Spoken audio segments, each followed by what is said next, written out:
Alors, je m'appelle Ronald Cameron. Je suis à la coordination de la commission thématique altermondialiste de Québec solidaire qui organise un atelier dans le cadre de, comme vous le savez, de la conférence La Grande Transition qui se déroule durant le week-end. Alors, l'initiative est aussi soutenue par le regroupement des Haïtiens de Montréal contre l'occupation d'Haïti, mais aussi par la coalition canadienne contre la dictature en Haïti, par les nouveaux cahiers du socialisme, par Plateforme altermondialiste et par le réseau Intercol, un réseau français. Et le webinaire a été diffusé aussi, surtout en France et en Haïti, je pense, un peu. Alors, le projet d'activité dans le cadre de la grande transition, c'est des conférences sur analytique, mais nous, on la veut aussi en perspective de développer la solidarité avec le peuple haïtien.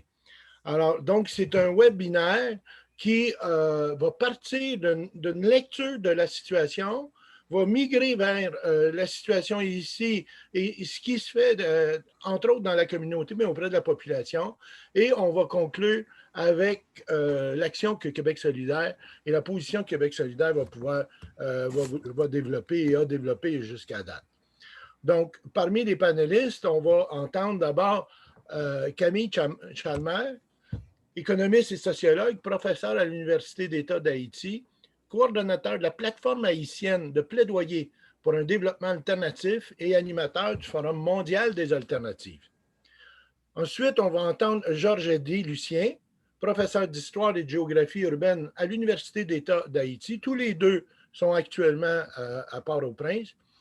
Georges-Eddy dirige le laboratoire dynamique des mondes américains de l'ADMA et a poursuivi des études postdoctorales à l'UQAM. On va ensuite entendre Chantal Ismé, qui est membre de la commission altermondialiste et militante solidaire, mais aussi féministe, communautaire, antiraciste et pour la justice sociale. Elle participe à la coalition contre la dictature en Haïti.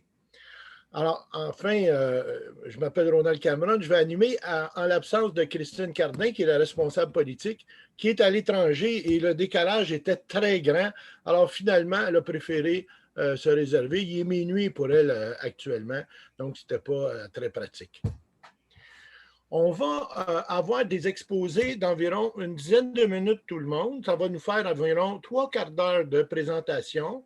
Et ensuite, on va ouvrir aux questions et il y a le mode de questions que vous pouvez avoir accès à travers le chat et il y a une option, là, questions aussi dans ce système Zoom.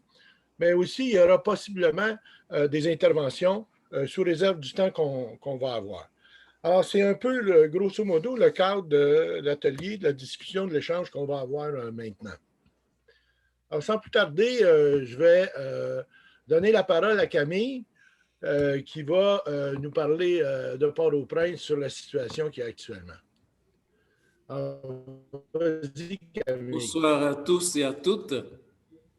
C'est un plaisir de participer à ce panel et je profite de cette occasion pour saluer l'extraordinaire dynamisme des organisations de la diaspora haïtienne au Canada et aussi les organisations solidaires du Canada qui, au cours de ces dernières semaines, en particulier depuis janvier, a montré effectivement leur volonté d'être debout aux côtés du peuple haïtien dans la lutte actuelle qui est particulièrement difficile et qui est un enjeu très important pour l'avenir de notre pays. Donc, merci pour votre présence, merci pour votre solidarité. Et c'est un plaisir, évidemment, de participer au panel avec des amis comme Chantal et Georges-Eddy et de faire la connaissance de Ronald et d'Andrés et de saluer le travail de Québec solidaire et l'importance d'une revue comme les nouveaux cahiers du socialisme qui fournit des éléments essentiels pour renouveler la pensée de gauche. OK, alors je vais d'abord essayer de fournir quelques éléments qui sont, à mon avis, indispensables pour comprendre la crise haïtienne aujourd'hui. qui est une crise apparemment institutionnelle et politique, mais que c'est une crise beaucoup plus profonde, c'est une crise systémique, une crise globale, une crise de société. Donc, je vais fournir quelques éléments qui, à mon avis, sont fondamentaux pour comprendre la crise et échapper au discours réducteur et simplificateur de la grande presse internationale qui présente la crise comme un affrontement entre deux groupes politiques, deux groupuscules politiques qui essaient de contrôler le pouvoir. C'est beaucoup plus profond que ça. Et Georges Eddy va décrire la crise actuelle et va insister sur les enjeux et l'urgence de la solidarité avec le peuple haïtien à la veille de ce projet criminel de référendum. Voilà, alors, à mon avis, pour comprendre la crise haïtienne d'aujourd'hui, il faut d'abord placer Haïti dans le cadre géopolitique, dans le cadre des relations entre la Caraïbe et l'impérialisme, et insister sur le rôle que joue la Caraïbe dans les processus d'accumulation capitaliste, qui est un rôle très important compte tenu de la position de la Caraïbe, qui est un espace de transit très important pour les transnationales, un espace aussi de réserve de main-d'œuvre. Tous les pays de la Caraïbe sont des exportateurs nés de main-d'œuvre vers les centres du système capitaliste. C'est aussi une zone où se concentrent énormément de paradis fiscaux. Donc, c'est essentiel dans le cadre de l'économie criminelle et dans le cadre de l'évasion des taxes par les transnationales. Et aussi l'importance de la mer Caraïbe comme réserve de ressources biologiques qui, au XXIe siècle, sera évidemment l'un des centres de la dispute entre les puissances. Et un dernier élément très important, c'est que la Caraïbe est une région rebelle. C'est une région de peuples rebelles. C'est une région qui a su produire deux grandes révolutions, la révolution de 1804 et la révolution de 1959. Et ces deux révolutions ont introduit une rupture fondamentale avec l'ordre mondial et une contestation d'un des mécanismes fondamentaux de reproduction capitaliste. Et à part ces deux grandes révolutions, il y a tout un processus permanent de soulèvement, de contestation de l'hégémonie politique des États occidentaux et aussi d'une contestation de la domination culturelle. Et aujourd'hui, évidemment, dans le cadre de la transition hégémonique, le contrôle de la Caraïbe est essentiel pour l'impérialisme américain. La Chine investit énormément dans la région, pas? Et pour les États-Unis, c'est important d'éviter toute alliance possible entre Haïti, Cuba et le Venezuela. Nous sommes sur la route maritime exactement entre Cuba et le Venezuela, et c'est essentiel pour le contrôle de la région d'éviter cette alliance entre Haïti, la révolution cubaine et la révolution bolivarienne. Il faut aussi signaler que compte tenu de la nature de la révolution haïtienne et le développement des relations néocoloniales pendant le XIXe siècle, Haïti, à partir du XXe, a eu un mode d'insertion particulier dans le marché mondial et un mode d'insertion totalement différent des autres pays de la Caraïbe et a joué un rôle très important dans la nouvelle division du travail imposée par l'impérialisme américain, un rôle de fourniture de main-d'œuvre à bon marché en connexion avec les industries capitalistes au niveau de Cuba et de la République dominicaine et de la Caraïbe de l'Est plus tard. Donc, dans ce cadre-là, ce projet économique, ce rôle dans la division régionale du travail, connecté à la négation de l'existence de l'État haïtien, et compte tenu de la nature de la rupture anti-esclavagiste, compte tenu du racisme systémique et compte tenu aussi du fait que, à la suite de 1915 et plus récemment, on peut dire qu'il y a toute une tentative de recolonisation et dans le cadre de cette recolonisation, Haïti joue un rôle central au niveau de la Caraïbe. Et recolonisation violente, évidemment, et recolonisation particulièrement féroce, non seulement à cause de la nature historique d'Haïti, mais aussi dans le cadre des disputes interimpérialistes aujourd'hui.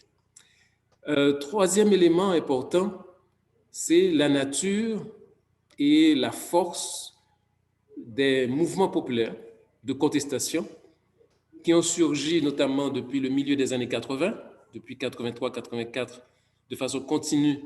Nous avons des cycles impressionnants de mobilisation et c'est ces mobilisations qui ont provoqué la chute de Duvalier et qui ont ouvert une nouvelle saison politique. Et ces mobilisations affirmaient deux objectifs extrêmement importants. Premièrement, la fin de la dictature, donc la fin de tout régime politique caractérisé par la concentration de pouvoir autour d'une personne, autour d'une clique. Et le deuxième objectif, c'était changer l'État. Les Haïtiens disaient dans les rues, nous voulons changer l'État. Donc ça veut dire changer l'État oligarchique, l'État basé sur l'exclusion des masses, l'État qui opère de façon très violente avec un césarisme à légitimation restreinte, et un État complètement dépendant de l'impérialisme et qui fonctionne comme un simple relais d'exécution des décisions stratégiques de l'impérialisme.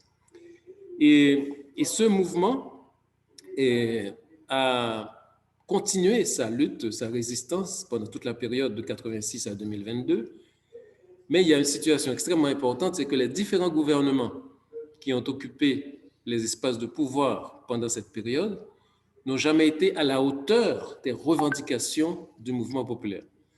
Ils se sont contentés en général de faire de la gestion, de faire de la modernisation, de faire quelques réformettes, mais ils ne se sont pas attaqués à la nature de l'État. Il n'y a pas eu vraiment un projet politique disant qu'il fallait effectivement changer l'État comme le disaient les masses haïtiennes. Donc, et aucun de ces gouvernements n'a essayé d'abattre l'État oligarchique, dépendant, antinational, qui caractérise Haïti. Et justement, le projet politique du PHTK, de Martelly et de Jovenel Moïse, c'est justement de mettre fin à ce cycle de mobilisation populaire en rétablissant la dictature et en renforçant l'État oligarchique et ses liens de dépendance avec l'impérialisme dans l'idée d'accomplir, de parachever finalement le projet de 1915, parce qu'il y a beaucoup de choses au niveau économique qui n'ont pas pu être réalisées par la présence militaire américaine de 1915 à 1934. Il faut aussi insister sur le fait qu'à partir des années 80, plus précisément à partir de novembre 83, il y a la signature d'un accord stand-by avec le Fonds monétaire international et Haïti entre sous la coupe des projets néolibéraux, des politiques néolibérales. Et ces politiques néolibérales ont eu des conséquences totalement dévastatrices sur le pays, notamment en réduisant la capacité productive, en éliminant des pans entiers de la production nationale, en causant plus de 800 000 chômeurs en quelques années, en renforçant la dépendance alimentaire du pays par rapport à l'extérieur. Signalons que, par exemple, l'année dernière, Haïti a importé 244 millions de dollars américains de riz des États-Unis, faisant d'Haïti le troisième plus gros importateur de riz au monde, de riz américain au monde. Tout petit pays très pauvre, c'est pas 12 millions d'habitants, qui devient le troisième importateur de riz américain. Vous voyez ce que cela veut dire? Et un produit qui peut être fabriqué en Haïti, qui est fabriqué traditionnellement en Haïti, et un produit de très grande qualité. Donc, et le néolibéralisme a aussi eu des conséquences extrêmement dramatiques sur l'État. Donc, il y a eu tout un projet de réduire l'État, de détruire les capacités et les compétences de l'État, de transférer ses capacités au secteur privé. Et le néolibéralisme a renforcé la dépendance économique, notamment par rapport aux États-Unis, mais aussi par rapport à la République dominicaine, qui joue un rôle très important dans cette articulation du système de domination. Et il faut aussi souligner l'impact des occupations onusiennes, en particulier celle de la MINUSTAH, qui continue avec BINU aujourd'hui. D'ailleurs, on voit comment BINU constitue l'un des appuis fondamentaux du régime dictatorial de Jovenel Moïse. Mais la MINUSTAH a effectué un travail extrêmement important, non seulement en consolidant l'aspect des politiques néolibérales, avec notamment le fameux rapport du professeur Collier. Collier, c'est un Britannique spécialiste des pays désespérés qui est venu en Haïti pendant 5 jours et qui a rédigé un document qui définit les stratégies économiques qui doivent être adoptées en Haïti et qui prétend que la croissance en Haïti doit reposer essentiellement sur des zones franches. Donc, il faut déstructurer le territoire en installant des zones franches d'exportation de produits textiles vers les États-Unis, des zones franches minières, des zones franches agro-industrielles et des zones franches touristiques. Donc, il faut pratiquement désarticuler le territoire en créant un ensemble de zones franches, évidemment, qui se basent sur la négation, évidemment, de cette population et de ses besoins, et de retourner à une espèce de logique de plantation, une logique plantationnaire qui est rejetée complètement par la culture paysanne. Et donc, c'est cette occupation onusienne qui continue à travers la MINU à exproprier également des tâches de définition stratégique, notamment au niveau de l'économie, au niveau des plans de développement. Et le plan qui sert de référence à tous les budgets aujourd'hui, c'est le plan stratégique de développement d'Haïti, qui est un produit qui a été fabriqué par une firme canadienne.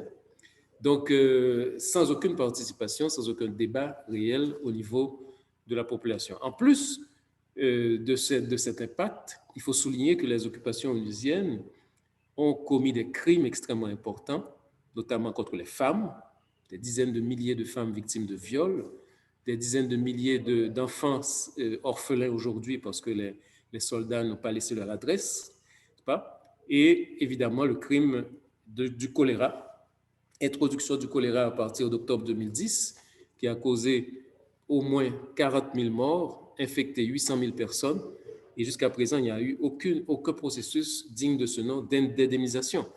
Et pendant plus de 3 ans, les Nations Unies ont nié leurs responsabilités, ce qui évidemment a renforcé les effets dramatiques sur la population. Alors, dans ce contexte-là, il faut voir que c'est l'une des réponses de l'impérialisme. Il y a 2 réponses à la crise haïtienne. La MINUSTAH, et la MINUSTAH était un territoire d'expérimentation où on utilisait les troupes des pays du tiers-monde, soi-disant sous une rhétorique de solidarité sur Sud-Sud, mais la MINUSTAH avait un agenda impérialiste très clair, n'est-ce pas, et a renforcé la domination impériale en Haïti de façon spectaculaire. Et dans ce contexte-là, il est très important de souligner que la deuxième réponse, donc la première réponse c'est l'occupation militaire, la deuxième réponse c'est la fabrication d'une nouvelle droite, d'une extrême droite. PHTK, Jovenel Moïse Martelly, il représente une extrême droite et qui ressemble beaucoup à cette nouvelle droite fabriquée en Amérique latine en général dans le cadre des efforts de l'impérialisme pour reprendre le contrôle politique du continent après cette saison de 1999 à 2015 où des alliances de gauche ont pu occuper certains espaces de pouvoir et ont réduit la domination et la présence de l'impérialisme. Donc, on peut par exemple faire la comparaison entre quelqu'un comme Bolsonaro et Michel Martelly. Il y a énormément de similitudes, la rhétorique est la même, les ressources politiques qui sont utilisées à côté pour détruire la classe politique et les instruments traditionnels de cette classe politique sont les mêmes. Et il y a une connexion directe dans la mesure où aujourd'hui, il y a 4 ministres de Bolsonaro qui ont occupé des fonctions importantes au niveau de la MINUSTAH. Le commandant de la MINUSTAH en Haïti, M. Augusto Heleno, a été un des cadres fondamentaux de la campagne politique de Bolsonaro et on a parlé de lui même comme ministre de la Défense, etc. Donc certains responsables brésiliens disaient que les militaires brésiliens en Haïti étaient en entraînement. Ils allaient se former et les techniques mises au point en Haïti, ce sont les mêmes techniques de répression qui sont utilisées contre les favelas de Rio de Janeiro et de Sao Paulo. Et donc, cette connexion est très importante et il faut voir aussi que la MINUSTAH répond à la nouvelle doctrine de sécurité nationale des États-Unis qui affirme que le risque pour les intérêts stratégiques des États-Unis, ce ne sont plus les guérillas des montagnes, mais ce sont les pauvres des villes, les grands espaces urbains avec des ultra-pauvres qui constituent la menace essentielle. Et il faut inventer des mécanismes de contrôle à la fois par la répression, on a eu des massacres par exemple contre Cité Soleil, et aussi le contrôle politique à travers des ONG comme Viva Rio. Donc il y a une combinaison de nouvelles formules de contrôle et pour l'impérialisme et qui a été expérimentée en Haïti et qui aujourd'hui peut être une menace pour tous les peuples qui luttent pour leur autonomie et leur souveraineté. Alors, merci beaucoup. Il faut En souligner conclusion, dans ce cadre-là, il y a des luttes interoligarchiques importantes dans la mesure où le pouvoir de Martelly, Jovenel, PHTK et cette extrême droite essaie d'éliminer certains oligarques pour les remplacer par des familles qui font déjà partie de l'oligarchie, mais qui veulent avoir un territoire beaucoup plus important d'accumulation. Alors, et face à cela, il faut souligner que les perspectives aujourd'hui sont difficiles dans la mesure où nous sommes en présence d'une dictature féroce, appuyée par les États-Unis, appuyée par l'OEA, en particulier M. Almagro, appuyée par les Nations Unies, même si on commence à avoir une certaine distance au niveau du langage. Par exemple, la résolution des 60 parlementaires américains, la résolution du Parlement européen montre qu'il y a quand même une certaine distance, mais globalement, on continue à appuyer la dictature de Jovenel Moïse. Et au-delà de Jovenel Moïse, on appuie son agenda. Parce que quand l'impérialisme insiste sur le fait qu'il faut organiser des élections en 2021, il est clair que le résultat de ces élections sera le renouvellement du personnel du PHTK au pouvoir et assurer le contrôle exclusif de toutes les avenues du pouvoir dans le cadre d'une constitution qui constitue un bouclier pour la nouvelle dictature. Alors, et au niveau du mouvement populaire, il y a des mécanismes extrêmement importants, il faut souligner. Je profite, par exemple, pour saluer des regroupements, comme par exemple le COUMBIT, des organisations politiques, syndicales et populaires, qui fait un travail extrêmement important, connecté avec les mobilisations quotidiennes, et qui est l'espace qui a lancé un oxymore, qui est l'expression transition de rupture. Hein? Et donc là, on n'a pas le temps, mais j'aimerais bien discuter de cet oxymore, transition de rupture. Et d'ailleurs, justement, je suis dans un espace où on parle de la grande transition, alors que nous pensons qu'aujourd'hui, les peuples ont besoin d'une rupture révolutionnaire avec le capitalisme. Mais ça, c'est une autre question qu'on aura peut-être l'occasion de discuter ultérieurement. Alors, il y a aussi le Front patriotique populaire, le Front patriotique populaire, qui est l'articulation de 5 partis de gauche avec des représentants de 7 mouvements sociaux sectoriels qui sont parmi les mouvements les plus combatifs et qui ont un contenu anti-impérialiste et antisystémique, et pour justement permettre que la grande mobilisation, c'est pas, ce grand réveil de dignité des populations haïtiennes depuis 3 ans, se traduisent en de nouvelles capacités sur le plan organisationnel. Donc, vous avez des instruments politiques nouveaux, vous avez des innovations politiques nouveaux qui, justement, permettent de porter l'espoir, de porter l'espérance que l'issue de cette crise sera à la hauteur des revendications de ce vaste mouvement populaire des années 80 et nous permettra de parachever 1804 qui n'est pas terminé. Merci beaucoup. Camille. Alors, avant de passer la parole à Georges, je veux juste m'excuser auprès d'Andrés que je n'ai pas signalé, que je n'ai pas nommé dans l'introduction. J'avais préparé des notes pour les trois camarades haïtiens, mais comme je le connaissais, je n'avais pas besoin de préparer de notes, alors je l'ai oublié. Alors, merci beaucoup, Camille, pour cette présentation sur la polarisation sociale qu'il y a. Et Andrés va conclure le panel. Donc, je donnerai la parole à Georges Eddy maintenant et je l'inviterai à se tenir à 10-12 minutes à peu près pour permettre d'avoir un petit échange à la fin. Georges, est-ce que tu es là? Tu as une image un peu byzantine. Je ne sais pas si la chaise ou... Bon, Georges n'est plus là. Oui, bonsoir. Ah. Donc, je vous salue tous et toutes. Et d'abord, je dois vous dire que mon propos se décline en 3 moments. Dans un premier moment, je vais essayer de présenter la crise et essayer de parler des mouvements sociaux et puis En troisième moment, je vais un peu essayer de souligner quelques éléments de la perspective, des perspectives. Donc, et d'abord, pour la présentation de la crise, il faut partir de la période bien avant PHTK. Et je dirais, c'était bien avant PHTK, il y avait une crise généralisée, je dirais, liée aux politiques néolibérales. Donc, cette politique néolibérale s'est accompagnée d'une part de la décapitalisation des ruraux. Par exemple, prenons le cas de Port-au-Prince. En 1986, l'agglomération de Port-au-Prince était aux environs d'1 million d'habitants. Elle est passée à près de 3 millions d'habitants.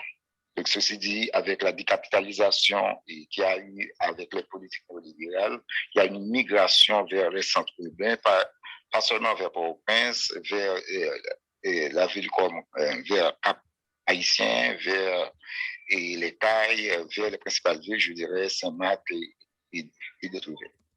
Donc, et de deux, cela s'est accompagné d'une dépendance alimentaire. On s'est rendu compte qu'il y a une baisse de la production de riz.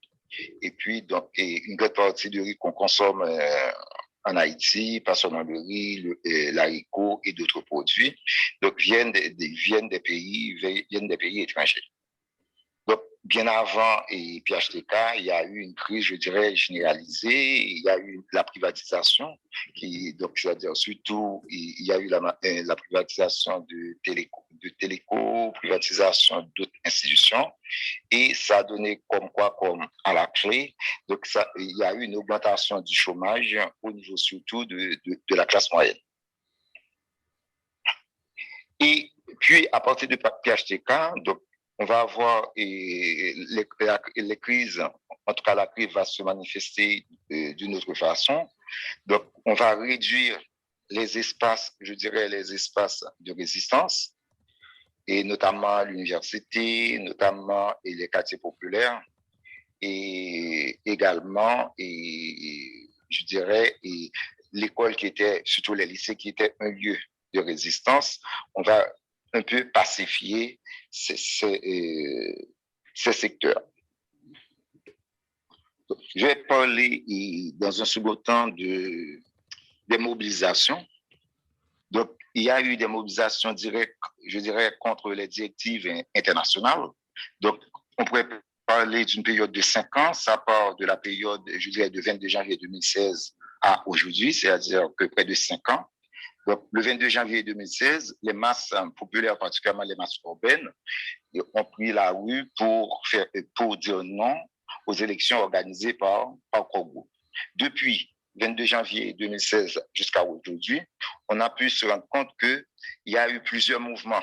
Et c'était différent, par exemple, on sait quand il y a eu les mouvements de 1929, donc 1929, c'est 17 ans après, on va avoir un mouvement en 1946 et 10 ans après. Mais on s'est rendu compte au cours des dernières années, il y a une fréquence qui a augmenté. Ceci dit que l'oligarchie locale et même l'oligarchie internationale ont du mal pour contenir les mouvements sociaux. Et autre élément qui paraît être intéressant de signaler, c'est, je dirais, l'État bourgeois, ou du moins la démocratie devient, un obstacle aux projets internationaux. Donc, le temps parlementaire ne correspond pas, je dirais, au temps des projets. Par exemple, on a eu en 2017, ils ont proposé un budget et un seul sénateur arrive à casser, ou du moins, ils n'ont pas pu arriver à imposer, je dirais, le budget. De deux, et près de 6 sénateurs ont fait des lobbies et ont proposé une loi interdisant, je dirais,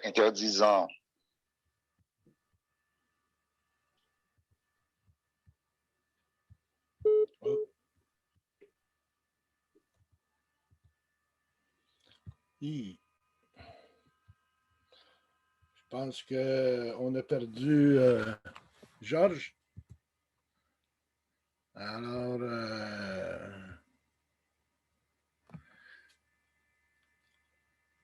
Bon, je pense que on va essayer quand il va se reconnecter, on lui donnera la chance de compléter son intervention. Mais pour l'instant, je pense qu'on va passer à une autre personne. J'inviterai Chantal si c'est possible. On a un portrait déjà qui a été esquissé par Camille de la situation. Georges faisait une démonstration semblable. Maintenant, Chantal, je te laisserai la parole pour t'exprimer sur la question des enjeux de la solidarité et de ce qu'on peut faire ici. Alors, vas-y, Chantal.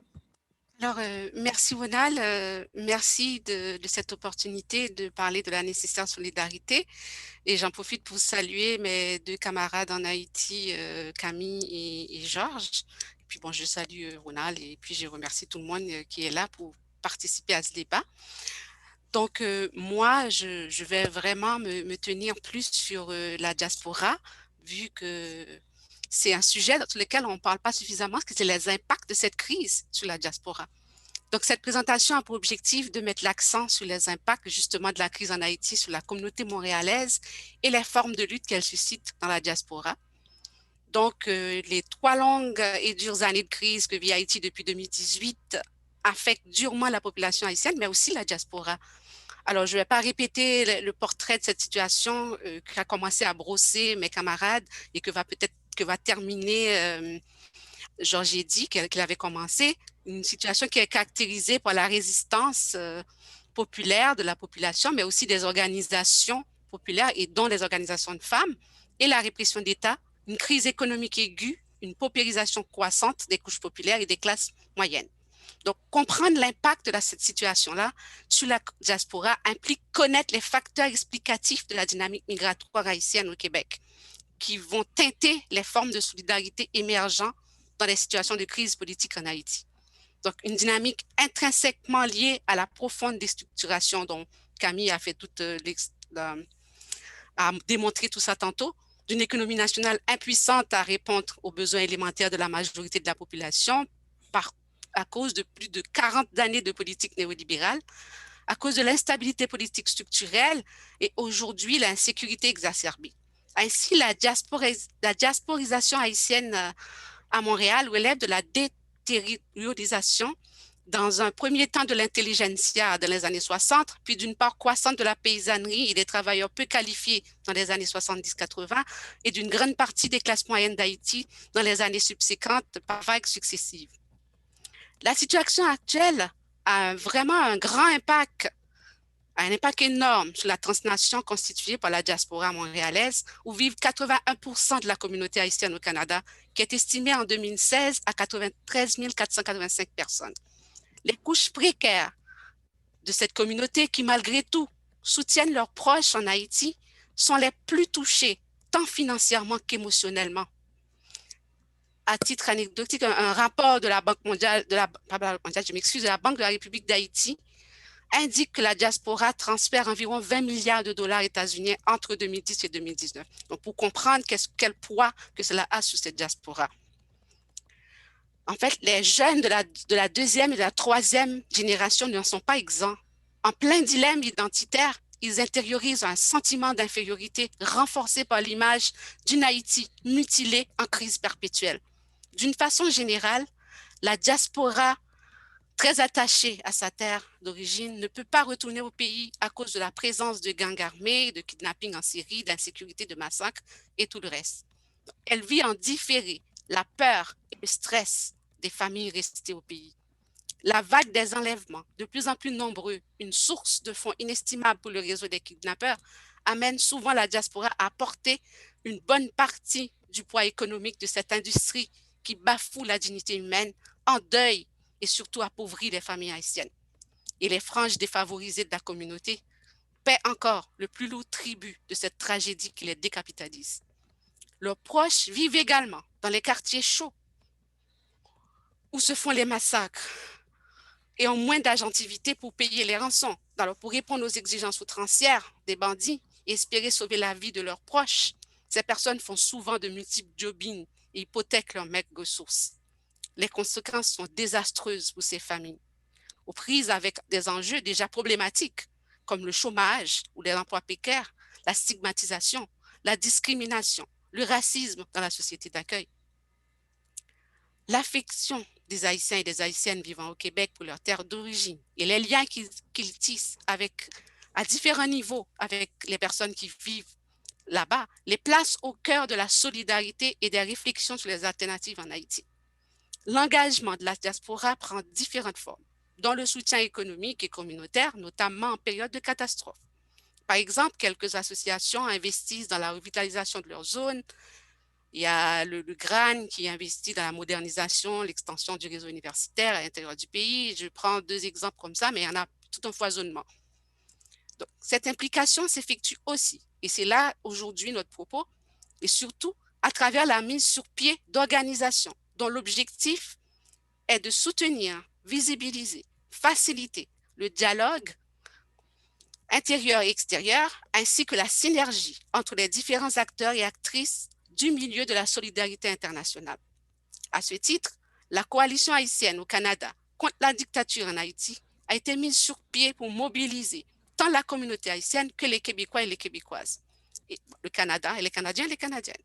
Plusieurs initiatives ont été prises pour atterrir cette volonté et d'autres actions sont à prévoir. La diaspora haïtienne s'est dotée également d'un espace plus large de synergie qui est la coalition Levé Campé, une alliance conjoncturelle qui regroupe des organismes tant des pays de l'Amérique du Nord, de la Caraïbe, de l'Amérique latine et de l'Europe. La coalition y est membre. L'ensemble des activités consiste en notes de presse, organisation de panels, de discussions, manifestations, sit-in devant le consulat haïtien, rassemblements, pétitions, mais aussi l'interpellation sur les territoires où vivent la diaspora des gouvernements en place pour arrêter de supporter le gouvernement de Jovenel Moïse. En ce sens, la coalition a publié plusieurs lettres, une pour le Premier ministre du Canada, Justin Trudeau, et une pour les autres élus au niveau, pour envoyer aux députés que les membres de la coalition devaient envoyer aux députés tant fédéral que provincial de leurs circonscriptions respectives et inviter leurs amis à faire pareil. Une lettre aussi a été publiée à l'occasion du 8 mars pour mettre en lumière la situation extrême de violence dont les femmes sont victimes. Une situation qui mérite vraiment un certain éclairage.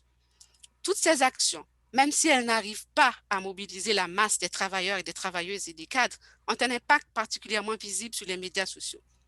En somme, la lutte pour l'émancipation du peuple haïtien est soutenue par sa diaspora sous diverses formes.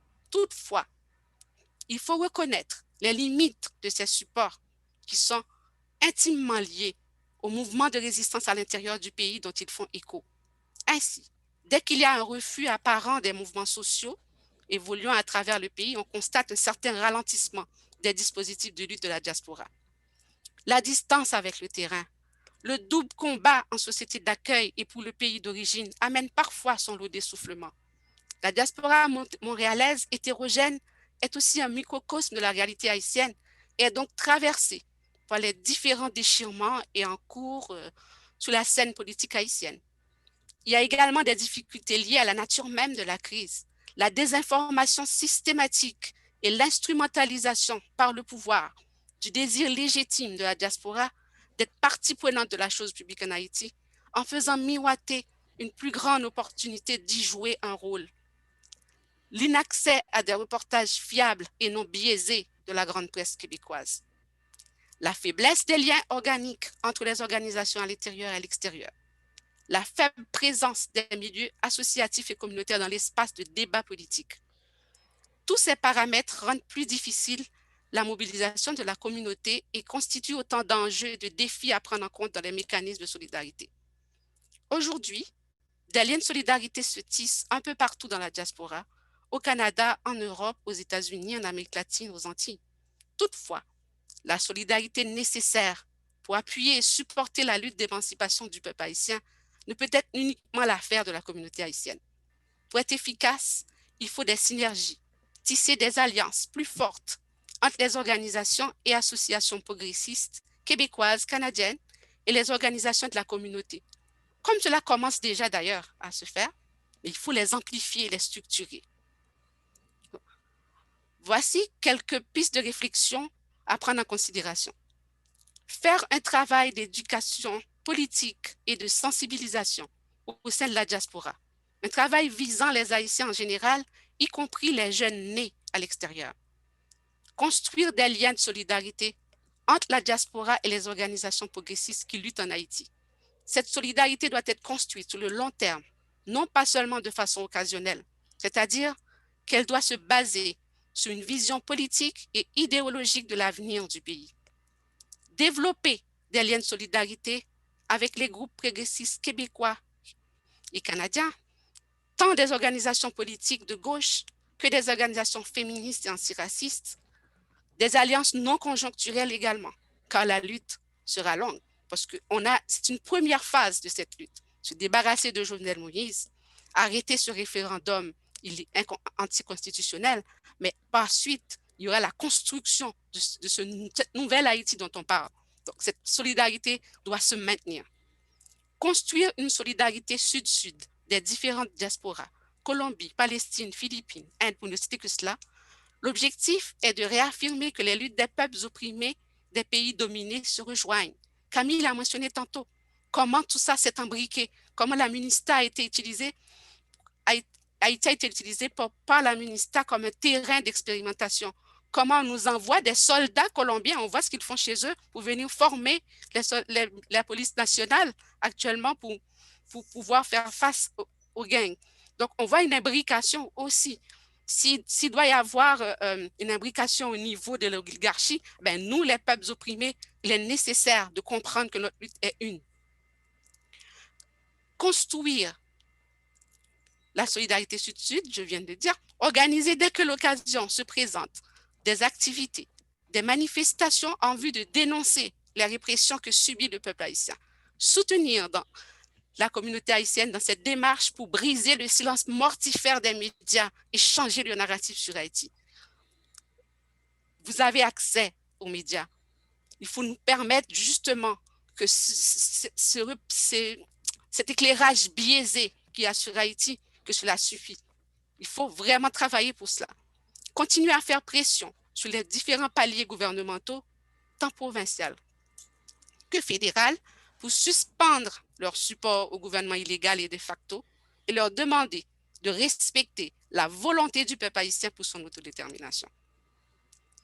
Donc, pour en finir, mon propos est un appel à se rallier à ce mouvement de solidarité pour briser le silence concernant la mise en place d'une dictature avec la complicité du corps groupe auquel appartient le Canada. Nous sommes en lutte, mais aussi en souffrance. Il y a urgence d'agir. Merci. Merci beaucoup, Chantal. C'est un appel qui est entendu et qu'on va chercher à donner suite. Et de ce point de vue-là, j'inviterai Andrés, député de Laurier-Dorion pour Québec solidaire, et porte-parole sur les questions internationales et les relations internationales à l'Assemblée nationale pour Québec solidaire, qui est intervenu à l'Assemblée nationale en plus d'avoir poussé pour faire entendre la voix de la population haïtienne dans les enjeux, dans les événements qui se sont produits récemment. Alors, à toi, Andrés, je te laisse la parole. Vas-y. Merci, Ronald. Est-ce que vous m'entendez correctement? Oui. Merci.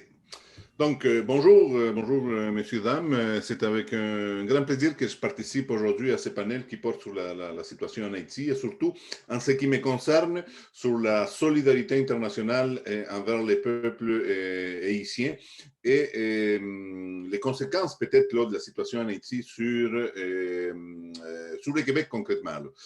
Cette solidarité se pose avec une acuité particulière ici au Québec où il y a, ça a été dit, et vous le savez, où il y a une importante communauté haïtienne implantée depuis des décennies. Les liens unissant les peuples haïtiens au peuple québécois sont anciens. Et le Québec a toujours été interpellé par la situation vécue dans ce pays des Caraïbes. Je ne prétendrai pas faire une analyse de la situation interne haïtienne. Je pense que cela vous revient et vous êtes beaucoup mieux placé que moi pour le faire. Mais la prise de position de mon parti, Québec solidaire, et de son aile parlementaire à l'Assemblée nationale du Québec correspond aux différents rapports qui nous ont été soumis par différents organismes et personnes de la communauté haïtienne présente au Québec. D'un point de vue factuel, ici au Québec, plusieurs partis politiques présents à l'Assemblée nationale sont interpellés par la situation en Haïti, ce qui fait que ces sujets, en quelque sorte, dépassent les frontières partisanes. Ce n'est pas seulement une préoccupation de mon parti politique, le parti de gauche, Québec solidaire, et c'est un mieux. Et j'aimerais surtout aujourd'hui vous informer de quelques gestes très formels qui ont été posés soit par nous, Québec solidaire, ou d'autres formations politiques à l'Assemblée nationale du Québec ou même à l'extérieur de celle-ci. Tout d'abord, il y a eu cette motion présentée par rien de moins, la chef du Parti libéral du Québec, Mme Dominique Anglade, qui a été adoptée de façon unanime par les députés de l'Assemblée nationale. Et je pense que ça vaut la peine de la lire pour que vous sachiez, soyez au courant des propos tenus à l'Assemblée nationale et d'une motion très formelle qui a été adoptée à l'unanimité. Que l'Assemblée nationale, donc citation, que l'Assemblée nationale reconnaisse la situation humanitaire inquiétante provoquée par la crise majeure qui secoue la République d'Haïti et qui paralyse ses principales institutions depuis des semaines. Qu'elle exprime sa vive inquiétude face aux violences ainsi qu'aux multiples atteintes aux droits et libertés de la population haïtienne. Qu'elle témoigne de notre solidarité sans réserve vers le peuple haïtien et son désir de retrouver une société stable et sécuritaire. Qu'elle appelle les autorités au respect des droits de la personne, au respect de la démocratie et de la liberté de presse. Que l'Assemblée nationale reconnaisse l'amitié, la coopération et les liens étroits qui unissent le peuple haïtien et le peuple québécois. Et finalement, à l'image des Nations unies, que l'Assemblée nationale enjoigne toutes les parties à trouver une issue pacifique et favorable au développement d'Haïti. Donc, comme vous pouvez, fin de citation, comme vous pouvez le constater, c'est une motion relativement molle du point de vue du contenu politique. Elle évite de se prononcer sur des enjeux névralgiques. C'est vrai que ça n'appartient pas à l'Assemblée nationale de dicter au peuple haïtien quelle est sa ligne de conduite, mais quand même, elle aurait pu aller un peu plus loin. Nous avons tenté d'amender cette motion afin qu'elle réclame, par exemple, l'organisation des élections les plus rapidement possible, mais le Parti libéral du Québec l'a refusé. Plus tard, au mois d'avril dernier, sur une base personnelle, j'ai fait une déclaration formelle à l'Assemblée nationale que vous pouvez retrouver d'ailleurs sur ma page Facebook, une déclaration qui n'engage que moi. Et cette déclaration a fait un certain bruit à cause des termes que j'ai utilisés, notamment les termes dictature en parlant de la présidence de Jovenel Moïse. Donc, ça se lit comme ça, pour que vous sachiez un peu la teneur de cette déclaration. Haïti traverse aujourd'hui une crise et au nom de Québec solidaire, je vous dis haut et fort que mon parti politique se solidarise avec la population haïtienne, avec ses mouvements et ses syndicats, avec l'opposition politique qui cherche à se regrouper et d'abord et avant tout avec ces dizaines de milliers de jeunes qui affrontent sans armes la répression chaque jour et qui réclament leur droit à l'autodétermination. Je tiens aussi à condamner fermement la position du gouvernement canadien qui soutient la dictature en Haïti. Le Canada, qui se targue d'aider Haïti, semble plus préoccupé de maintenir l'ordre que de soutenir la démocratie et la paix dans ce pays.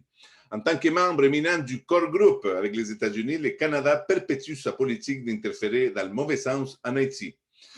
Je finissais avec un appel. Résistantes et résistants d'Haïti, je vous salue. Nous sommes à vos côtés. Fin de citation. Et cette déclaration m'a valu, cette semaine d'ailleurs, une convocation du consul d'Haïti à Montréal afin qu'il m'explique certains faits de la réalité haïtienne.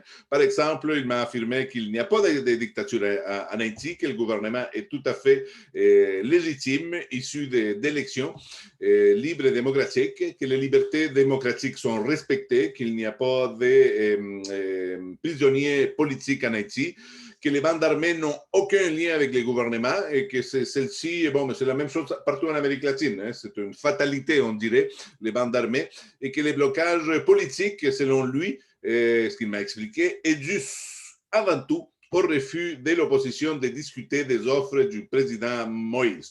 Donc, encore une fois, ça me fait penser à vos propos, chers panélistes. Il assimilait les conflits, la situation politique en Haïti à une simple bataille entre groupes politiques qui refusent de s'entendre. En dernier lieu, j'aimerais aussi vous exposer la résolution d'urgence présentée et adoptée lors du dernier Conseil national de ma formation politique, une instance nationale réunissant près de 200 délégués provenant de toutes nos organisations locales éparpillées à travers le Québec. Donc, ça se lit comme suit. Les comités de coordination nationale de Québec solidaire partagent les préoccupations de la commission thématique altermondialisme de notre parti et de solidarité internationale sur la situation en Haïti. Ils condamnent fermement la position du gouvernement canadien qui soutient la dictature en Haïti. Le Conseil national se solidarise avec la population haïtienne, avec ses mouvements et ses syndicats, avec l'opposition politique qui cherche à se regrouper et d'abord et avant tout avec ces dizaines de milliers de jeunes qui affrontent sans armes la répression chaque jour et qui réclament leur droit à l'autodétermination. Le comité de coordination nationale, en terminant, encourage la commission thématique de notre parti intermondialisme et de solidarité internationale à poursuivre sa mobilisation sur cet enjeu et cette motion d'urgence a été adoptée à l'unanimité. Comme vous pouvez le constater, en ce qui concerne mon parti, le devoir de solidarité envers la lutte du peuple haïtien est bien présent.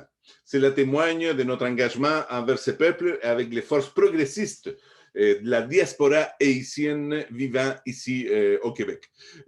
Malheureusement, le Québec n'étant pas indépendant, la voix internationale du Québec est assumée dans les faits par le gouvernement fédéral à Ottawa, un État présidé en ce moment par, pour celles qui ne le savent pas, par M. Justin Trudeau et le Parti libéral du Canada. La position du Canada envers Haïti est, pour le moins qu'on pourrait dire, équivoque, refusant de reconnaître la demande légitime du peuple haïtien qui réclame des élections présidentielles sans la présence de Moïse Juvenal. Pour ma part, le gouvernement du Québec n'est pas non plus complètement dépourvu de moyens pour intervenir et s'exprimer sur ce sujet. Nous possédons, en tant qu'État du Québec, une diplomatie qui étend à l'international les prérogatives les compétences et les compétences exercées par notre gouvernement ici au Québec. D'ailleurs, j'ai insisté personnellement auprès de la ministre québécoise des Relations internationales, Mme Nadine Giraud, et je lui ai demandé publiquement, il y a une dizaine de jours, lors de l'étude des crédits, d'intervenir auprès de son homologue fédéral afin d'exprimer les préoccupations portées par la motion adoptée à l'Assemblée nationale. Donc, je lui demandais tout simplement d'exprimer une motion unanime adoptée à l'Assemblée nationale du Québec. Mais bon, bien que nous avons un gouvernement provincial qui se dit nationalisme, ce nationalisme devient assez mou lorsqu'il s'agit de dénoncer l'absence de démocratie en Haïti, notamment. En fait, la diplomatie québécoise, malheureusement, se cantonne au développement du commerce, laissant de côté tout autre aspect qui peut nuire à la business, comme on dit. Cela traduit un nationalisme de la part de ce gouvernement qui n'ose pas s'assumer véritablement et surtout qui est à la traîne des positions du gouvernement fédéral. Par contre, l'ensemble de ces prises de position implique en soi une grande préoccupation dans la politique québécoise, en général, sur la situation politique en Haïti.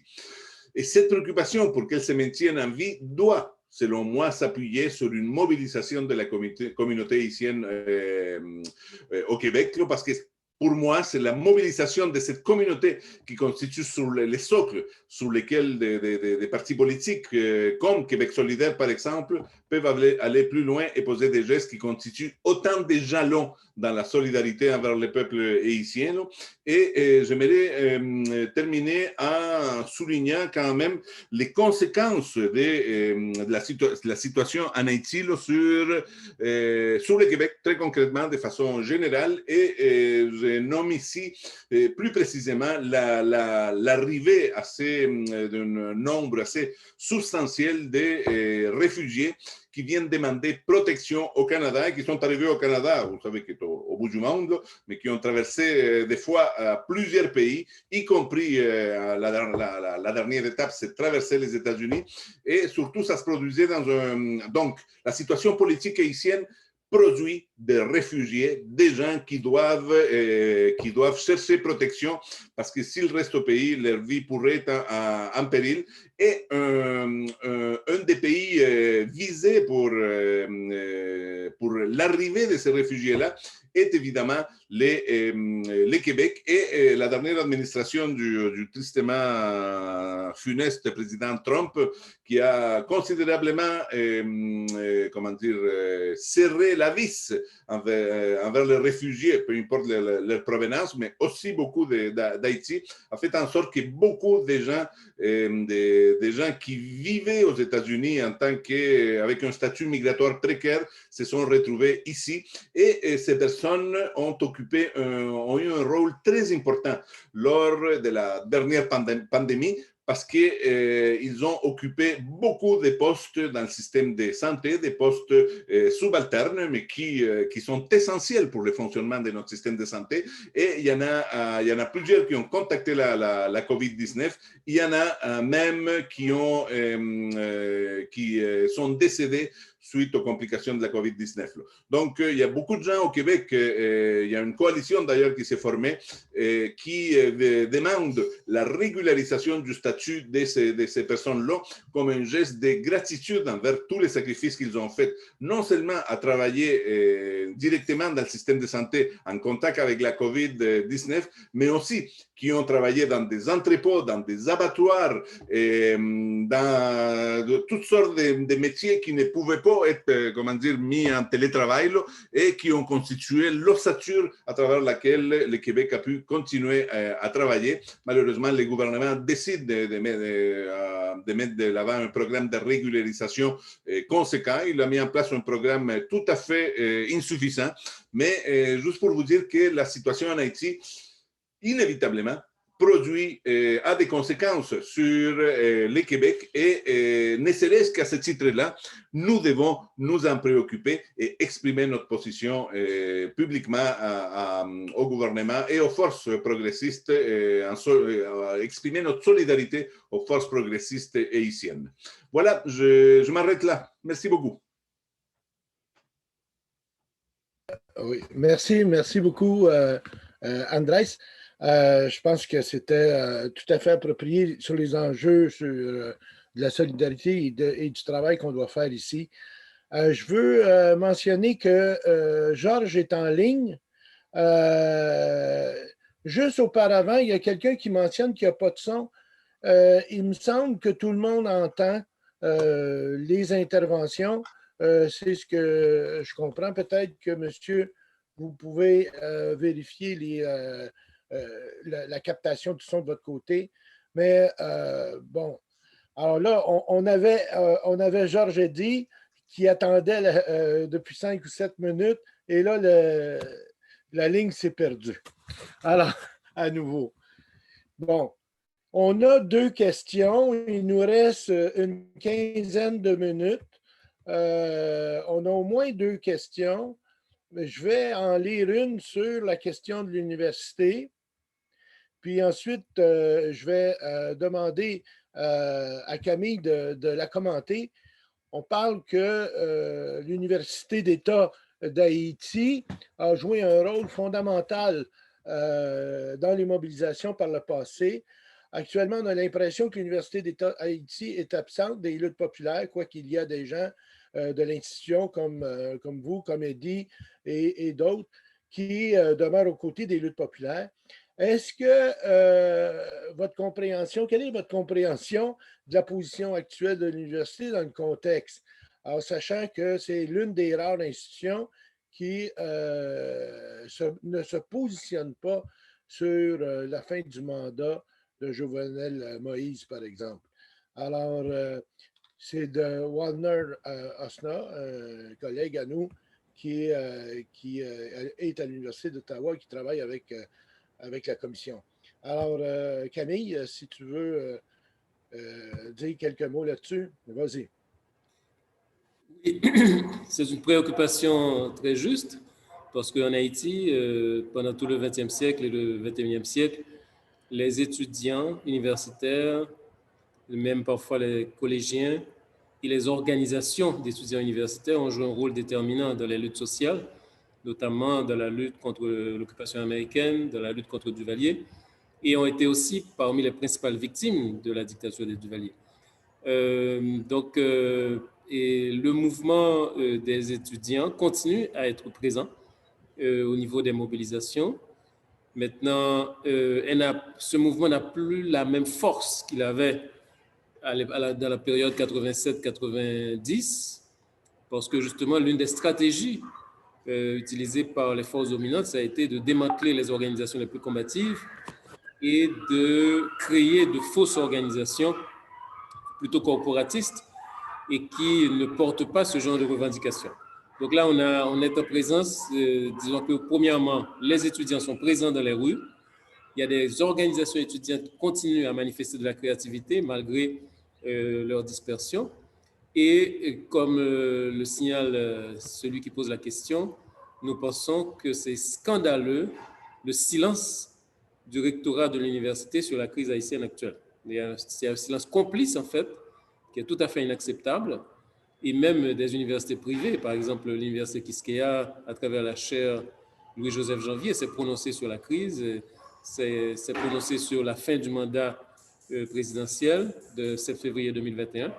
Donc, je pense que c'est une situation tout à fait inacceptable et qui ne reflète pas du tout ni la position des étudiants, ni la position de la grande majorité des professeurs.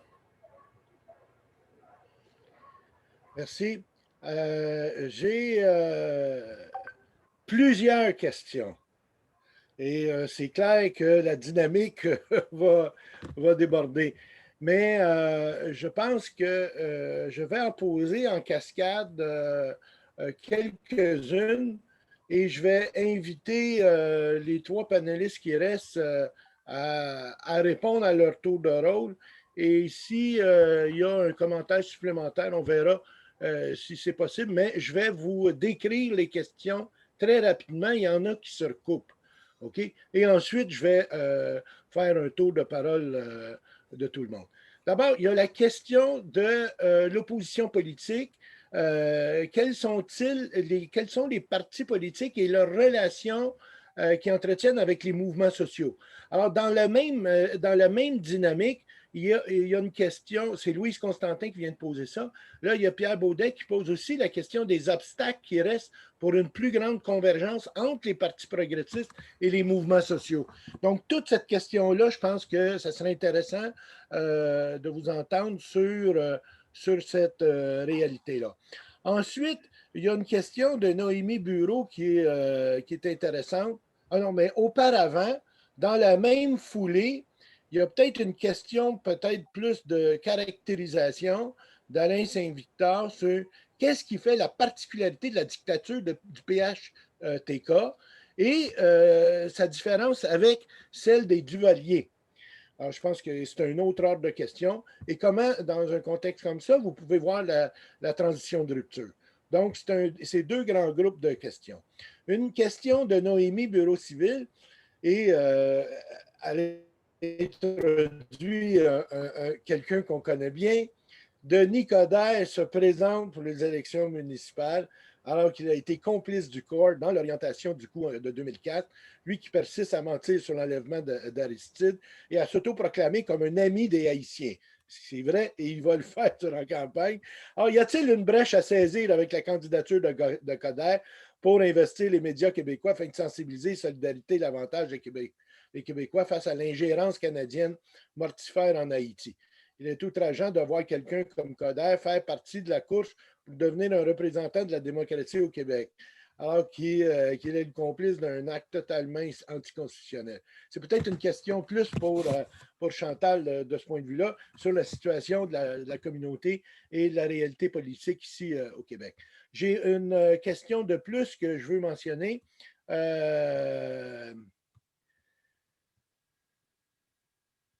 y a, il y a Robert Ismaël qui a levé sa main. Il y a un commentaire dans le chat que vous pouvez voir sur le président de la République nomme après délibération au Conseil des ministres. Donc, il y a une citation sur un article, là, je vais passer là-dessus. Mais Robert Ismaël, s'il nous reste du temps, je vous donnerai la parole après ce groupe de questions-là. Donc, je vais inviter les gens à intervenir. D'abord, Camille, sur les partis politiques, les mouvements sociaux et différents aspects sur la caractérisation de la dictature et de la rupture. Et ensuite, Chantal, sur les mêmes sujets, mais aussi sur la question de la situation politique de Coder. Puis si tu veux ajouter quelque chose, André, ça sera le moment. Alors, Camille? Tout d'abord, il faut préciser qu'au cours de ces 3 dernières années, il y a eu une intense réflexion d'une très grande richesse sur la question de la transition. Il est évident qu'aujourd'hui, on ne peut pas éviter un gouvernement de transition, puisque nous sommes tout à fait en dehors du temps constitutionnel. Donc, de toute façon, il y aura une transition et le débat a porté sur la nature de cette transition. Les partis politiques traditionnels et l'impérialisme américain veulent une transition courte, brève. Et il faut souligner, par exemple, que tous les communiqués du département d'État et du corps groupe disent qu'il faut des élections en 2021. Et quand on affirme qu'on veut des élections en 2021, ça veut dire qu'on crée les conditions de la reproduction au pouvoir de la clique du PHTK, puisque le conseil électoral est totalement contrôlé par le PHTK, il n'a aucune légitimité, ne représente personne. Et en plus, le système électoral a beaucoup de problèmes techniques, problèmes d'enregistrement des électeurs, à peine 2 à 3 millions sur 7 millions d'électeurs potentiels, et problèmes au niveau de la distribution des bureaux sur le territoire, problèmes sur la question des cartes électorales, de l'enregistrement des électeurs, etc. Donc, il y a énormément de problèmes. Et ce sont des problèmes qui ont été créés, fabriqués au profit, justement, du PHTK pour se maintenir au pouvoir. Donc, aujourd'hui, l'une des tâches importantes de la transition, c'est justement de reconcevoir, reconceptualiser le système électoral, puisque nous sommes dans une situation où de 90 à 2015-2016, on a eu une dégradation du système électoral, une perte de légitimité et un système électoral de plus en plus contrôlé de l'extérieur et par les forces de l'argent et de la drogue. Donc, il est clair qu'on ne peut pas passer aujourd'hui à des élections dans la situation actuelle sans un temps qui permet de réorganiser complètement le système électoral et d'assurer que ce système électoral peut donner des résultats qui représentent effectivement la volonté de la population. Alors, le débat sur la transition dite de rupture est un débat très important et parce que il est clair que nous avons, disons, plusieurs étapes. Il y a la sortie du pouvoir de Jovenel Moïse et du PHTK.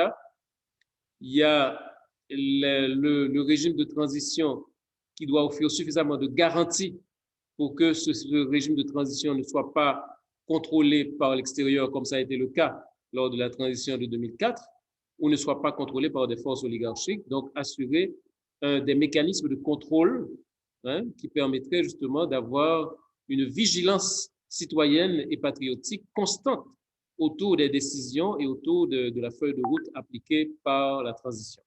Alors, du point de vue global, je pourrais dire, parce qu'on n'a pas beaucoup de temps, que nous, au niveau de la transition de rupture, nous conceptualisons 3 types de rupture. Rupture avec le néolibéralisme, rupture avec le duvalierisme, parce que, en fait, Haïti est l'un des rares pays qui a connu une dictature aussi féroce que celle des Duvaliers. Jusqu'à présent, il n'y a personne en prison. Ça veut dire que, en fait, l'État duvalierien est encore debout partiellement, malgré tous les efforts qui ont été déployés, et il faut abattre l'État duvalierien.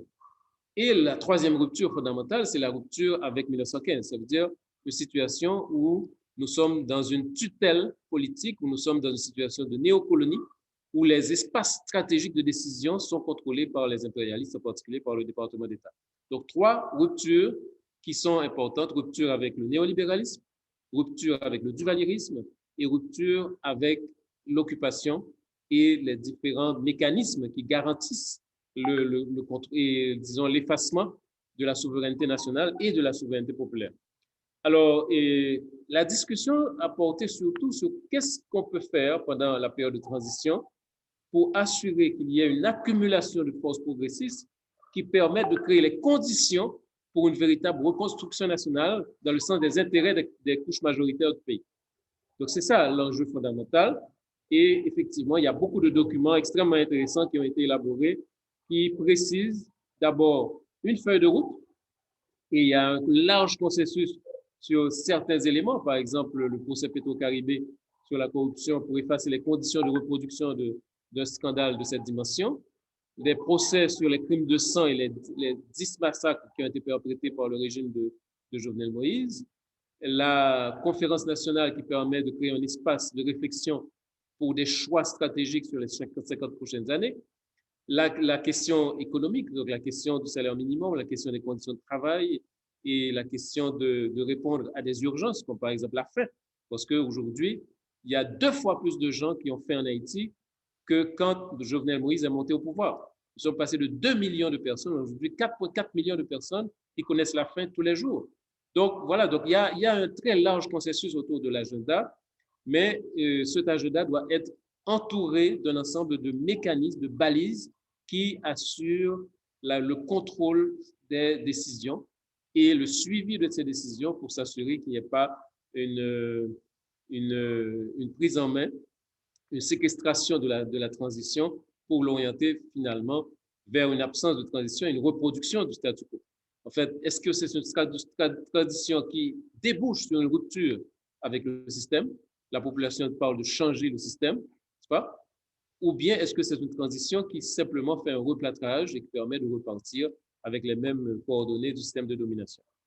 Et en ce sens, c'est la question de la dictature de Jovenel Moïse et le personnel du PHTK, Jovenel Moïse et Martelly, n'ont jamais caché leur nostalgie par rapport à la période de Duvalier. Ils se réclament de Duvalier, ils se réclament du duvalierisme et dans leurs déclarations, dans leurs choix idéologiques. Et il y a beaucoup de choses qui ont été faites au cours de la période 2020-2021 qui ressemblent à s'y méprendre à la dictature des Duvalier, notamment les méthodes qui ont été utilisées pour la destruction des institutions ou l'instrumentalisation des institutions comme ce qui est en train d'être fait avec la police nationale. Bien, et il faut dire aussi une similarité avec la dictature des Duvalier. L'appui des États-Unis avec la dictature des Duvalier était dans un contexte où, après la révolution cubaine, l'objectif des Américains, c'était empêcher qu'il y ait un effet de domino. Et aujourd'hui, nous voyons comment le régime de PHTK s'aligne complètement sur les directives des États-Unis pour condamner le Venezuela et même signer des résolutions qui autorisent un déploiement militaire contre le Venezuela. Donc il y a en fait une très grande similarité dans les méthodes utilisées, dans la violence, dans les mécanismes de violence, dans le fait, par exemple, de l'extension de cette violence à travers les groupes paramilitaires. Duvalier l'a fait à travers la milice et les VSN, mais aujourd'hui, c'est le même mécanisme qui est utilisé avec les groupes paramilitaires, les gangs, qui fonctionnent comme un mécanisme, disons, non institutionnalisé, mais qui correspond totalement à cette répression et qui, en fait, correspond à une réponse de long terme du système face à la mobilisation populaire. Parce que l'objectif, c'est d'empêcher complètement toute mobilisation populaire et toute participation politique des masses à la chose politique. C'est quelque chose de très important et la dictature de Jovenel Moïse réunit ces conditions. Bien sûr, il y a des éléments nouveaux au niveau de la conjoncture, notamment l'élément du projet économique de l'impérialisme, avec ce que j'ai signalé, les quatre zones franches et la nécessité de prendre en main les actifs les plus importants du pays et parachever un peu le projet de 1915. Et c'est clairement traduit avec l'arrêté de 8 février 2021, quand Jovenel Moïse accorde à un oligarque haïtien, M. Aped, 8300 hectares de terre pour produire du stevia pour le Coca-Cola. Donc là, il y a une option très, très claire en termes de vision économique et d'assurer que les multinationales américaines prennent le contrôle des actifs les plus importants en Haïti, notamment les terres. Et il y a tout un processus d'accaparement de terres qui s'accélère, notamment dans le nord et le nord-est du pays. Donc, on peut dire que la dictature de Jovenel Moïse est un prolongement de la dictature des Duvalier et une réponse stratégique des États-Unis dans un contexte géopolitique différent, avec une conjoncture de transition hégémonique où les États-Unis insistent beaucoup pour conserver le contrôle de la Caraïbe et aussi pour s'assurer qu'il y ait une nouvelle offensive au niveau des multinationales, notamment par exemple les multinationales minières, pour prendre en main les ressources stratégiques du pays. Sur la question des partis politiques et des mouvements sociaux, bon, donc l'une des caractéristiques, c'est que nous avons des mouvements sociaux extrêmement dynamiques et nous avons des mouvements sociaux qui très souvent présentent des revendications qui questionnent le système, qui ont une nature contre-hégémonique. Mais l'une des réponses de l'impérialisme et des forces dominantes, ça a été de disperser ces mouvements, de créer une atomisation des mouvements. Et justement, le travail aujourd'hui, c'est qu'avec la lutte contre la dictature de Jovenel Moïse, nous sommes dans une conjoncture de rassemblement, d'unification, et on a un très, très, très large consensus autour, par exemple, de la question du départ de Jovenel Moïse, de la question de la transition de rupture, de la durée de la transition, de l'agenda de la transition, la feuille de route, etc. Il y a un très, très large consensus. Et on est en train d'assister à une transformation structurelle des mouvements sociaux vers beaucoup plus de convergence. Et la convergence à l'intérieur des mouvements sociaux, mais aussi convergence avec les partis politiques. Et l'initiative du Front patriotique populaire va dans ce sens, où nous avons créé un espace de rencontre entre 5 partis politiques de gauche et 7 mouvements sociaux sectoriels qui sont d'accord pour une récupération de la souveraineté nationale. Et alors, il faut dire que quand on parle de partis politiques en Haïti, la même stratégie de dispersion qui a été utilisée contre les mouvements sociaux a été utilisée aussi quand Martelly a modifié la loi sur les partis politiques en abaissant les exigences, ce qui a permis d'avoir un pléthore de partis politiques qui très souvent, ce sont des boîtes qui n'existent pas réellement, qui ont 3 ou 4 personnes et qui fonctionnent sous le contrôle du pouvoir politique du PHTK et qui sont convoqués chaque fois qu'on a besoin de faire quorum, de montrer qu'il y a beaucoup de partis politiques qui appuient Jovenel Moïse, etc., mais qui n'ont aucune présence réelle au niveau de la population. Et il faut dire également que même dans les partis politiques qui ont l'habitude d'occuper le Parlement, il y a beaucoup de problèmes au niveau idéologique. Et il y a une différenciation, comme le dit Laïnek Urban, au niveau idéologique. Et aussi le fait que nous avons un niveau de développement très faible de ces partis en termes d'implantation et de base sociale. Mais ceci est en train de bouger et je crois que nous sommes dans une saison extrêmement favorable pour justement qu'à partir de cette extraordinaire mobilisation, de ce cycle de mobilisation, de cette détermination du peuple haïtien à affronter la dictature et à affirmer sa volonté de construire une institutionnalisation démocratique, il y a vraiment un espace extrêmement intéressant pour le déploiement de nouveaux projets politiques qui permettent effectivement d'arriver à un changement de système. Et ce changement de système, bien sûr, ne se fera pas du jour au lendemain, mais la transition peut permettre de jeter les bases pour une accumulation de forces progressistes qui va dans ce sens. Merci beaucoup, Camille. Alors, je vais donner 2 minutes à Andrés, si tu veux, parce que je sais que tu dois quitter, juste pour saluer. Ensuite, je te donne la parole, Chantal. Et on a en ligne Georges encore, que je vais lui permettre de faire une conclusion, qui entend toute la conversation actuellement. Mais Andrés, vas-y, et ensuite Chantal. Oui, merci Ronald. Écoutez, tout d'abord, c'est ça, je dois vous quitter. Je suis attendu à un autre événement de la communauté pakistanaise là, qui a commencé il y a quelques minutes quand même. J'ai une allocution à faire. Je vous remercie énormément. J'ai appris beaucoup de choses. Ça va m'aider en tant que responsable des relations internationales de mon caucus à faire mon travail en solidarité avec Haïti. Je voulais juste vous dire que pour nous, la question de la solidarité internationale envers Haïti est une priorité et je salue le travail des organismes, des militantes, des militants qui, autour de ces sujets-là, parce qu'ils nous permettent d'aller encore plus loin. C'est un devoir stratégique en ce qui concerne ma formation politique Québec solidaire et j'ai hâte de continuer à travailler avec vous et surtout à continuer à, comment dire, à entendre les réflexions du mouvement social, de ce qui est en train d'émerger, de s'engendrer en ce moment en Haïti. Là. Je trouve cela très inspirant et on sait que les luttes étant internationalistes, ça pourrait également nous servir ici, nous au Québec, là, pour avancer dans notre propre processus politique. Donc, il ne s'agit pas seulement d'une attitude désintéressée de solidarité internationale, il s'agit aussi de se nourrir en ce qui nous concerne avec les leçons et les expériences du mouvement social en lutte en Haïti. Donc, malheureusement, je dois vous laisser et au plaisir de collaborer encore une fois autour de ces sujets-là. Merci, bonne soirée. Bye. Alors, Chantal, tu vas être l'avant-dernière.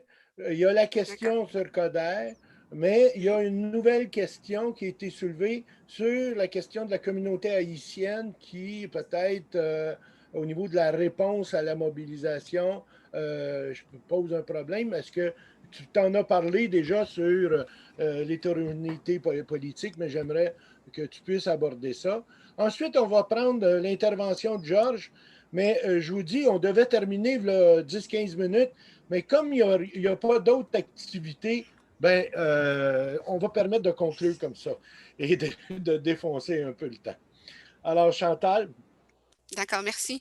Je vais commencer avec la dernière question, en fait, qui entrait avec le manque de mobilisation de la communauté.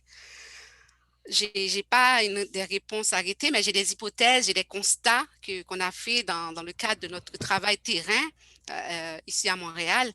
Il y a deux choses. Il y a d'abord toute la question de la dictature, que justement, il y a beaucoup de personnes dans la communauté qui comparent ce qui se passe ici avec la dictature sous Duvalier.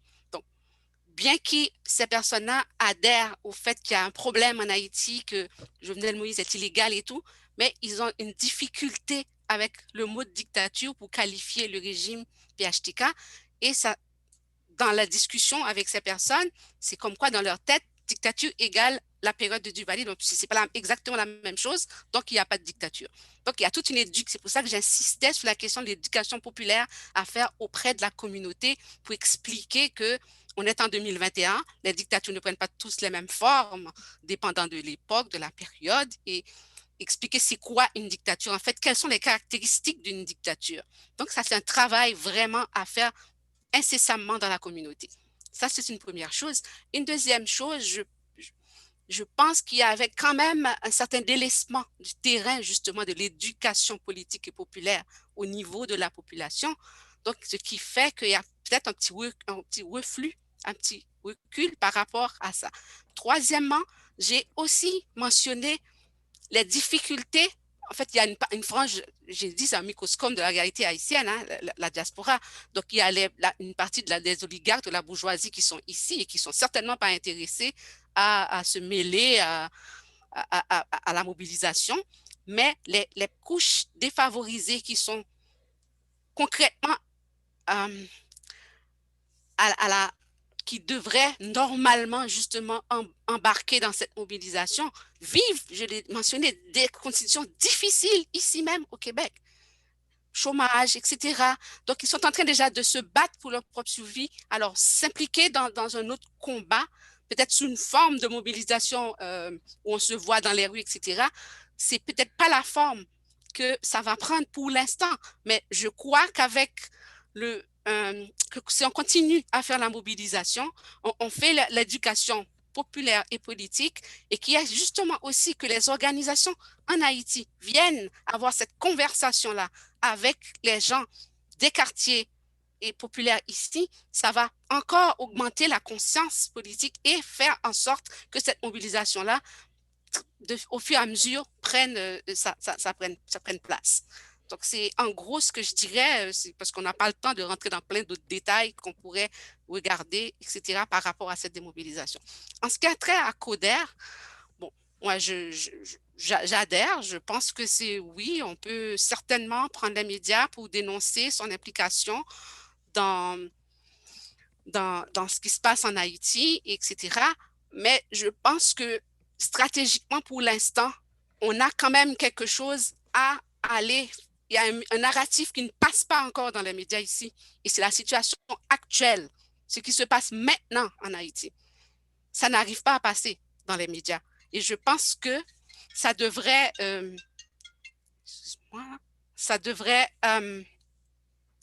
prendre tout l'espace pour justement faire comprendre ce qui se passe en Haïti. Ce n'est pas anodin. Il s'agit de vie humaine aussi. Il s'agit, oui, d'un président illégal de facto dictatorial, mais qui est en train de faire des massacres. On parle de 12 massacres à date, là.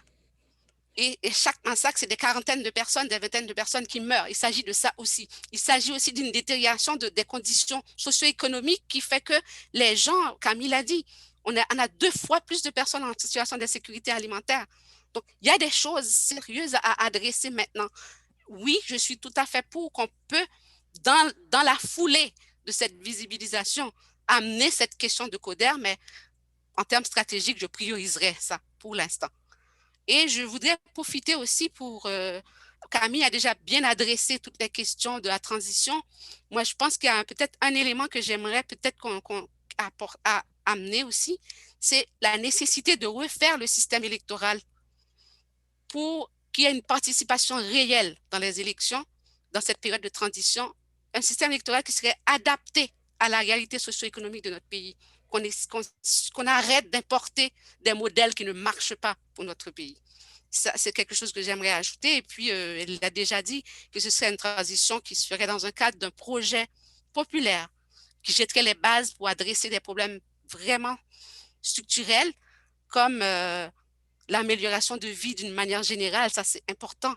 Quand on a 4,4 milliards de personnes en insécurité alimentaire, il y a quelque chose qui doit être fait. Donc, toute la situation écologique également doit être commencée à être réfléchie dans cette période-là pour que, quand on va passer à ce changement dont on parle tant, qu'on ait des bases pour une nouvelle société, une nouvelle Haïti. C'est notre rêve à tous.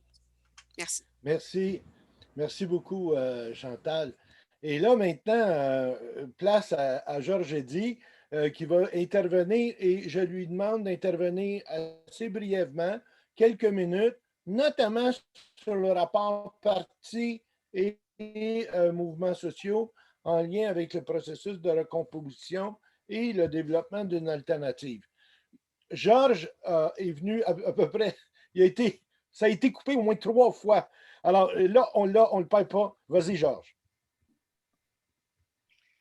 Oui, bon, et je voulais faire quelques précisions à ce qui a trait aux enjeux actuels. Donc, je viens d'écouter Chantal et puis également Camille. Donc, je ne vais pas revenir sur ce qu'ils ont déjà dit. Donc, je pense que, en ce qui a trait aux enjeux actuels, donc, je me suis rendu compte que les mouvements sociaux de 2016-2021, en tout cas, les projets semblent avoir du mal pour être exécutés par rapport aux mouvements sociaux. Donc, je prends par exemple le cas de l'exploration des mines, le projet de l'île Lavache, le projet de l'île de la Gonave. Donc, c'est-à-dire avec les mouvements, on n'arrive pas à exécuter ces projets. Dans le même temps, la démocratie semble devenir un obstacle à l'exécution des projets. Par exemple, la loi du Parlement qui empêche l'exploitation des mines. Et puis, ne pas faire des élections devient un élément à l'actif de l'oligarchie internationale. Donc, par exemple, l'implantation du parc Caracol ou bien l'implantation de la zone savandienne sont réalisées dans le contexte où les maires ne sont pas des élus. Donc, autrement dit, les maires qui sont nommés, ils ne peuvent pas réagir. Un autre élément qui est important, et qui n'est pas négligeable, c'est que l'armée, qui était toujours l'acteur lors des crises, c'est-à-dire l'acteur principal pour gérer les crises, cette armée n'existe pas. Et les bandits semblent devenir un allié important pour la police.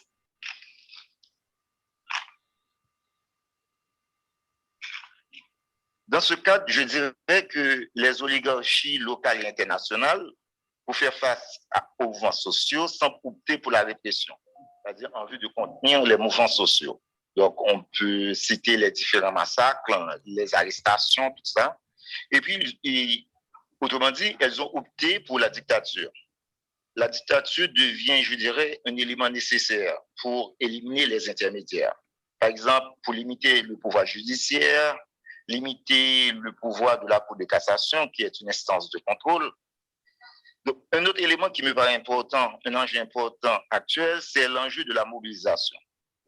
Donc, on se rend compte qu'effectivement, donc les gens sont mobilisés, mais il me semble que la question idéologique est secondaire. Et un autre élément qui paraît important, c'est le retristement des lieux de résistance traditionnels. Je vais parler de l'université qui a été pacifiée depuis la dernière crise de 2015, les quartiers populaires qui sont pacifiés, mais également, je dirais, les lycées. Le troisième élément qui me paraît important, c'est comment y faire face à la nouvelle conjoncture. C'est-à-dire que je vais parler du référendum, des élections. Donc, comment arriver à intégrer les mouvements des paysans, parce que jusqu'à présent, il y a des mouvements des paysans, mais qui ne sont pas intégrés dans le mouvement général. C'est-à-dire qu'il n'y a pas alliance, par exemple, les paysans qui sont expropriés, qui se trouvent dans le nord-est, qui militent, qui ont des revendications, mais on ne se rend compte pas que jusqu'à présent, on n'intègre pas les paysans dans le mouvement général. Autre élément qui me paraît important, c'est que faire et comment élargir davantage les formes de solidarité avec Haïti. Je me demande pourquoi il y a jusqu'à présent des actions communes entre les organisations de Paris, de Québec et de New York. Donc, il y a eu des actions à Paris, il y a des actions autonomes à Québec, il y a eu la grande manifestation du mai aux États-Unis, mais c'est comment arriver à construire une structure regroupant les différentes organisations et éventuellement on pourrait faire des actions communes sur les 3 morceaux de territoire. Donc je m'arrête là parce que pour la question de transition, donc je crois que Camille également les ajouts de Chantal me paraissent vraiment importants et intéressants. Merci. Merci beaucoup, Georges. Merci de ta patience. Et je pense que c'était absolument d'une pertinence aussi, ton intervention. Je pense que c'est un des webinaires très instructifs, très éducatifs au plan politique, justement, qu'il faut reproduire. Je veux donner un élément de réponse sur la question de la coordination internationale parce que ces jours-ci, on a eu un contact avec des gens qui sont basés à Bruxelles, le centre tricontinental, qui est lié avec des réseaux européens de solidarité avec Haïti, avec la France et aussi ailleurs, en Suisse, je pense. Et on va se faire circuler, à compter de la semaine prochaine, une déclaration qu'on a commencé à regarder ici au Québec. Je sais que la coalition a des commentaires que je vais relayer. Et je pense qu'il y a une progression qui va justement faire un contrepoint au core group et qui va exprimer une perspective de coordination, de soutien à la lutte du peuple haïtien, à l'émancipation du peuple haïtien dans la prochaine période. C'est ce qu'on souhaite pouvoir bâtir. Pour ce qui est des actions, on va voir comment ça pourra se coordonner. Ce n'est pas toujours évident. Alors, mais réaliser le présent webinaire, je trouve que c'est aussi un tour de force. Je vous remercie en particulier votre participation, Camille et Georges, qui êtes en Haïti, mais aussi Chantal, qui est un appui indéfectible pour le travail qu'on fait sur Haïti, et Andrés, qui est au rendez-vous. Et c'est clair que la commission dont je suis impliqué va être au rendez-vous de soutenir les convergences et les concertations dans la société civile, mais aussi avec les réseaux politiques pour la solidarité avec Haïti. Je veux juste mentionner en terminant que ça a été enregistré, ça n'a pas été diffusé Facebook, mais l'enregistrement, on va le rendre disponible. Alors, je pense qu'il y a des explications sur lesquelles vous pourrez revenir pour encore mieux comprendre la situation. Alors, je remercie tout le monde. On a dépassé l'heure, mais je pense que ça justifiait, c'est amplement justifié. Merci beaucoup, bonne soirée et on garde contact, comme on dit.